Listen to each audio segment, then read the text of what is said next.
What's up, guys? This is Wes with Auto Mafia Racing. Today we are installing boost gauge. Boost gauge into a Mustang. This is your how to install it. Check it out. Let's get it done.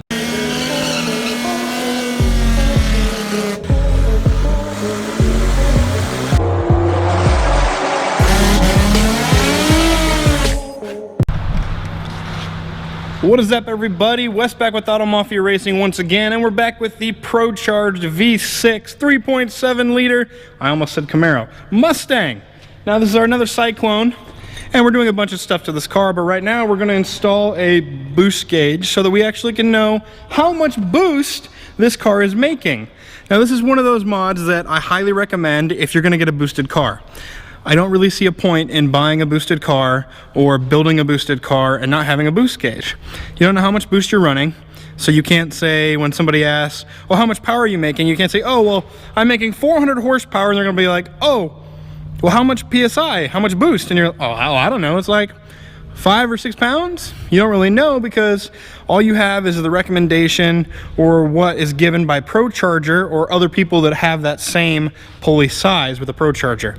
Now with the turbo, you literally have no idea. You're like, well, it's got a 7-pound wastegate spring, but that doesn't necessarily mean that it's only gonna be on 7 pounds. We've seen that with several builds. So we're gonna get to it. It's fairly easy. I'm just gonna unbox it here for you guys, and it's a fairly simple kit. This one should be an electronic gauge, meaning it's not going to have a vacuum or boost line going all the way up to the back of the gauge like a mechanical gauge. It should be electronic, so it should have a sensor that we have a vacuum line running to, and then just wiring running into the car. So we'll check it out. Should go smooth, should look good. Let's go ahead and unbox this here, guys.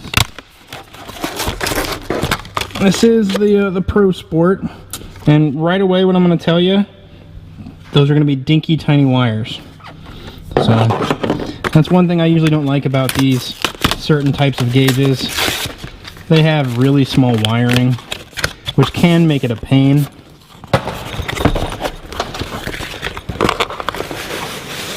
It's packaged interestingly. ProSport accessories. Oh, there's a bunch of them. So that's how you mount it in a gauge pod. That would be the wiring to the back of the sensor. And that looks like vacuum line. Now that is the pod and the mount. The sunshade for the pod. And in here it looks like our actual boost gauge sensor. So it's all there, and of course the sticker. So we're gonna put that in their glove box so they have it. But yeah, not too bad. I think we can find some place to mount this, you know, somewhere here in the engine bay, and we'll get started. So a couple things about this gauge. If we go ahead and we look at the back of it, right up here, this gauge is designed to be daisy chained. So that side is your power side and your ground and everything, and it has its own connector, and then this side is to daisy chain it. So this is the wiring we have that's going to go right in that one, just like so, and it comes with a double-sided one. Now that would go in there and then go to your next gauge, so you only have to run one power and ground and dimming source. So there's a lot of gauges that do that, and that's a pretty cool thing that they have. This does have some features. It looks a lot like a glow shift gauge to me, so pretty cheap, pretty Chinese, or I guess it's made in Taiwan as it says, but same thing, right? So the lower portion is going to be for our boost reference, which is actually going to go to the sensor. That's going to go on the bottom. But before I hook any of this stuff up, I want to actually put it together and put it in the pod. So we're just going to drop that in, making sure it's fairly even. That looks pretty good to me. Get it shoved in there nice and deep so that it's nice and solid. Now that is going to go over like this, and that mount you can mount on the dash or wherever you're going to mount it, and we're going to mount it on the dash up in the corner, but that should look good. Now how do you get it to stay in here is what everybody asks. How does it get to stay in there? Well, you put double-sided tape around the edge and you put it in there and then it's stuck. So we're not going to use the double-sided tape on this just yet, but we are going to wire it through so it's sitting. Now, one thing I forgot to mention, if you look down inside that hole, you guys probably can't see it, but it has a set screw. So that screw is to actually adjust it so that if you're above sea level or below sea level or wherever, so that it reads 0 when the engine's off. And that's what we're going to want it to do, so we will probably have to adjust it, but we'll see.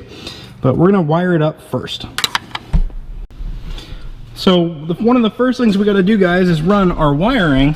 So I crawled under the dash and I just found a spot that has a hole in it, and so I took a screwdriver, and this is what I usually do. I just poke it through. Now I figured it was going to pop out right here, and it did, so that's awesome. Now here's an easy thing to do. You take your wiring that you need to go through there, which for us is this one, but only that end. Now the easy way to do it is to basically tape those together and then pull it back through. I don't think we need to actually tape it together because it's not very far, and I'm pretty sure I can just poke this wire through, so that's what I'm going to do. But if you have a longer ways or it's tight, all you do is tape your screwdriver to the end of your wire and shove it through the hole. So we'll get it ran through there and I'll pull it up the other side. So to make things pretty simple, guys, we already got that wire going through there. So this is our other end. Now this end is simply going to plug in to this. This is basically a map sensor, so it's going to have a boost or vacuum reference right on that end, and then it's going to just plug in. Now we could mount this several different places, but I'll show you the place that I like to put it, which is very, very simple and very easy to get to. Now that spot is just right there. Now you guys are going, why are you going to put it right there? Because then I don't have it hooked up anywhere, it's not tight. You can put it right here, or you can just put it just like that and then use a couple zip ties to hold it. So we're probably going to do that. We'll zip tie it up somewhere like that, or along here, so that it's not actually hard mounted. We didn't have to drill anything out. You can just zip tie it on, and it's not going to go anywhere. It's not going to get hurt. It's in a safe spot, and it's easy to get to should you ever want to remove it. Now what connects to the other end of this? That would be our vacuum hose. Now, conveniently enough, and this is why I always do it by the brake booster, you always have a vacuum line coming to your brake booster.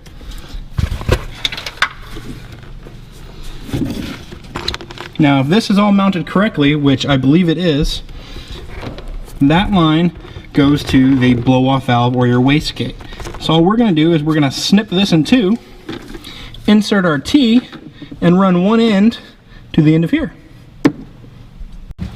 So the easiest thing to start with, guys, unravel this so it gets unstuck, meaning make it so it's not pinched. Now this end, all sorts of pinches in it, so I'm going to try not to use that end.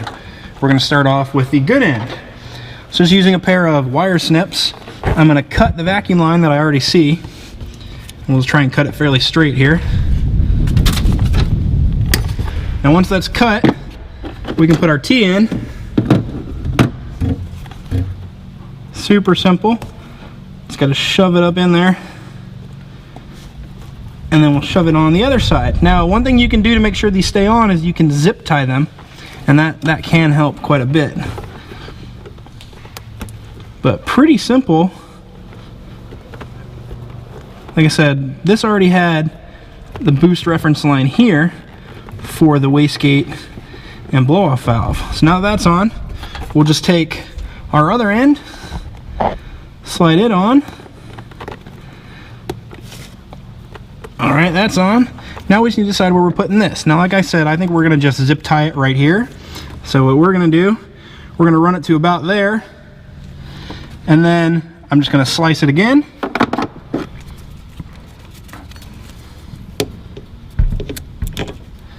Now that's sliced again.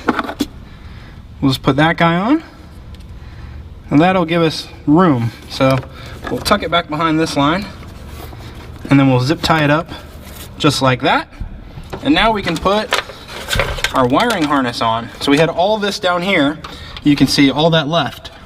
The reason I left that was I wasn't sure where we were going to actually put the sensor. Now that we know we're going to put the sensor, we can plug it in.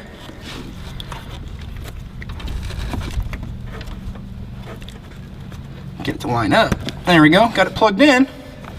And then we can zip tie this down along this line, go down, and we can pull all the slack through the other side. So now we went ahead and got that connected. We got it zip tied on, and we got the line ran and put down inside there. So it looks nice and clean, looks good. And inside the car, now we have all this extra in here. And wiring so that we can run it and put our gauge up here. So this is basically the plan of where we're going to have the gauge, guys. We're going to have it sitting roughly right there so that when you're here you can see it and it'll be kind of angled towards you. And the wiring we stuffed through the back, and it's just going to be pulled down through right here, ran through here and back under the dash. So that way everything is tucked, it's out of the way. All you'll see is two little wires come out the back. If you look through the windshield, come out the back and they just go right down in. So it'll be pretty good. And hidden, all I have to do now is wire the accessory 12 volt, which turns it on, the master 12 volt, which should be all the time, and a ground wire. And then the gauge should be good to go. And we'll be able to see boost and vacuum. So I'm not going to show you guys the rest of it essentially until I finish putting the gauge in, because all I'm doing is running wires. I don't think that'll be very interesting to watch. The way to test it, guys, you're going to want the key to the car and find a couple of wires that go to something like the cigarette outlet or that go to your lights, and you're going to test it by putting an ohm meter on it or one of those devices that has like it's basically a pointy metal like a screwdriver, but at the end of it's a light bulb and the other end you can ground. So you can use that to find a hot power. Now that hot power is going to be the red wire, and that red wire needs to be hot or 12 volt all the time. No matter what you do until you take off the battery, it should be 12 volts. That's how the gauge is going to keep its memory. The other one needs to be power on. So when you turn the key just to accessory, that wire should light up with 12 volts. When you turn the key off accessory, that wire should go to zero, should go to nothing, should have no power. A ground, obviously swap it. It needs to be a ground. It can be a ground all the time, is what it should be. If it's a switched ground, I probably wouldn't run it. I would do a ground all the time. You can either wire it in, or you can literally just screw it to a piece of metal using like an eyelet or just a fitting essentially for your wiring that you can just put a bolt through and bolt it to a piece of metal under the dash. That way it is grounded 100% of the time. So I'm going to wire those three wires together. The wire I'm not going to do is the dimmer. Why? I've never liked having them dimmed. They usually don't work very well, and I've seen more gauges die by using a dimmer than anything else, because they never seem to like dim with the rest of the lights. They just kind of like flash out and then you can't see your gauge. I would rather dim everything else and have that gauge still be fairly bright, because they are LED lit, but they are a more of a glow gauge, so it's not going to be so bright that it's like hurting your eyes, so we should be perfectly fine. So I'm going to get it all wired up. I'll check back in to show you the final wiring job, and then we'll test it out and see how it works. So we went ahead and got it all wired up, guys. I think it looks pretty good where it's at. This is our location right there. That's what's cool. We can, you know, change color and everything like that. Pretty nifty. But we got the wiring snaking out the back, and it goes back down there, and we got to it through here. But the main thing that you always want to check out, it needs to turn off when the key's off. Key in, accessory power, gauges turn on, gauge turns on. Runs through its warm-up, and there you go.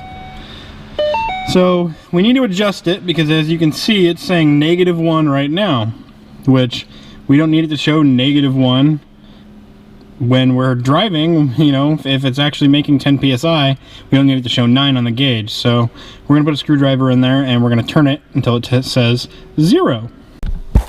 So guys, we use the little screwdriver to reset this and calibrate it to 0. And now we're going to take the foam pad, and we're going to put that around the side, and that should make it a tighter fit into the pod. So now that we have that foam on, we can basically just shove it back on. You can see that it's lined up now, and you can push it if you need it further. So it's lined up. So we're just gonna take a bit of the 3M tape. We're gonna stick it under there and just let it sit there on the dash. I think that's a good spot for it. Obviously turns on and turns off. I'm pretty happy with that. I think it looks good. I'm happy that I got it to go to 0. Sometimes that can be really annoying. This one does have a color change feature, which is pretty cool. You can see it. Blue, green, red, and then black to that white. So pretty nifty. You can make it match your dash, whatever you want there. But I'm gonna put that 3M tape on.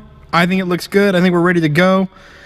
So we're gonna actually see if we can make any boost on it here when we're driving it, but that's it for today, guys. Thanks for watching. Make sure to catch us next time, see what we're doing next, our next how-to, our next Project Hurricane video, our next dyno, whatever we're doing. Make sure to stay tuned and subscribe. Hit that bell notification so that you get notified to watch our next video.